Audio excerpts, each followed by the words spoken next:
नमस्कार मित्रों, आप सभी का स्वागत है आपके अपने चैनल भारतीय दर्शन में। आप दूध नहीं बल्कि उस गाय की करुणा और उसके बछड़े का रक्त पीते हैं। जी हाँ, आपने सही सुना, करुणा और रक्त। इस बात को समझने के लिए कृपया वीडियो को अंत तक जरूर देखें।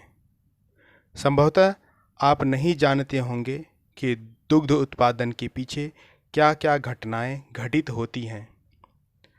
हमारे और आपके घरों में जो दूध और दूध से बने अन्य उत्पाद जैसे पनीर, दही, छाछ, जिसे मट्ठा भी कहा जाता है, वह किसी किसान या डेयरी फार्म या किसी तबेले से आता है।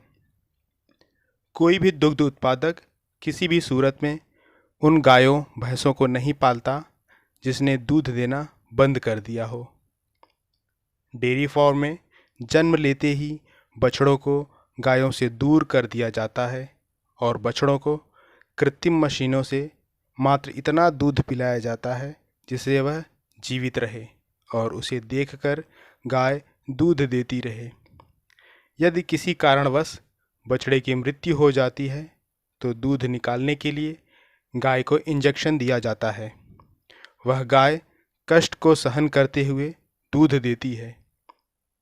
जब मनुष्य का बच्चा जन्म लेता है और माँ के पास पिलाने के लिए पर्याप्त मात्रा में दूध नहीं होता, तब मनुष्य गाय का दूध अपने बच्चे को पिलाता है। किंतु जिसका वह दूध है, उसी गाय का बच्चा अपनी माँ का दूध नहीं पी पाता है। क्या आप सोच सकते हैं कि उस गाय को कितनी पीड़ा होती होगी? वह चाहकर भी अपने बछड़े को दूध नहीं पिला सकती और ना ही वह बछड़ा अपनी माँ के पास जाकर दूध पी सकता है। ईश्वर की कृपा से गाय अपने बछड़े की आवश्यकता से कई गुना अधिक दूध देती है। दूध इतना पर्याप्त मात्रा में होता है कि जिससे गाय के बछड़े और उसके मालिक दोनों का भरण पोषण हो सके, किंतु ऐसा नहीं होता है। लालची मालिक अधिक मात्रा में धन कमाने के लिए बछड़े से उसका दूध छीन लेता है और उस दूध को बेच देता है। इस प्रकार हम और आप अपने बच्चों को किसी और के बच्चे के हिस्से का दूध पिला रहे हैं। मनुष्य का अधिकार उसी दूध पर है जो बछड़े के पीने के पश्चात बचता है। डेयरी फार्म में जब गाय बूढ़ी हो जाती है और दूध देना बंद कर देती है, तब उसके मालिक के लिए वह गाय बोझ हो जाती है। अपना पूरा जीवन और दूध देने के बाद भी गाय को मात्र कष्ट ही मिलता है।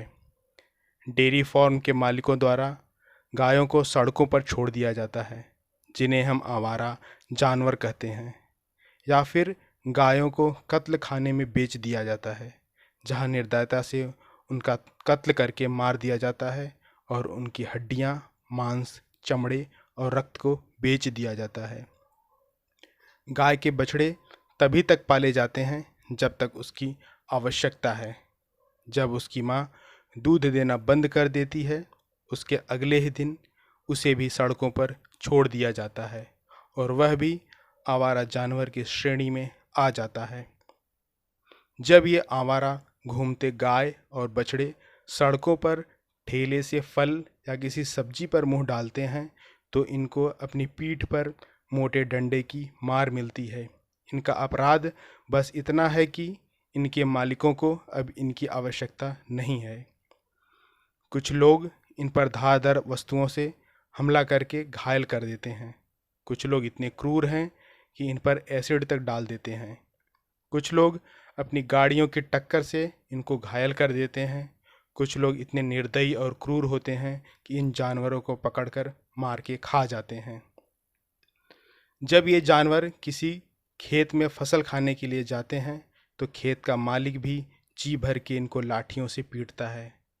वह किसान भी अपना पूरा क्रोध इन असहाय जानवरों पर निकालता है। इनके लिए ना कोई एम्बुलेंस आती है और ना ही इनके लिए कोई अस्पताल है। कुछ समाज सेवी संस्थाएं हैं जो इनका उपचार करती हैं और इन्हें नया जीवन प्रदान करती हैं। जिन घायल गाय और बछड़ों को उपचार नहीं मिल पाता है, वे अपार पीड़ा को सहते हैं और अंत में उनकी मौत हो जाती है।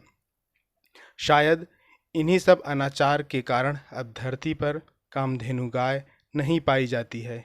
फिर भी कुछ दुग्ध उत्पादकों के अंदर अभी भी मानवता है, जो अपनी गायों को बूढ़ी होने के पश्चात भी नहीं छोड़ते हैं और अंत समय तक उन गायों की सेवा करते हैं।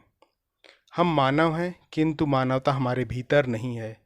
क्या हमारा और आपका कर्तव्य नहीं बनता कि इस समस्या का समाधान निकाला जा सके? कृपया कमेंट में अपने विचार अवश्य बताएं। वीडियो को अंत तक देखने के लिए बहुत बहुत धन्यवाद। यदि आपको यह वीडियो अच्छा लगा तो अपने मित्रों के साथ अवश्य शेयर करें। जल्द ही मिलेंगे अगले वीडियो में इन सभी समस्याओं के समाधान के साथ। तब तक के लिए नमस्कार।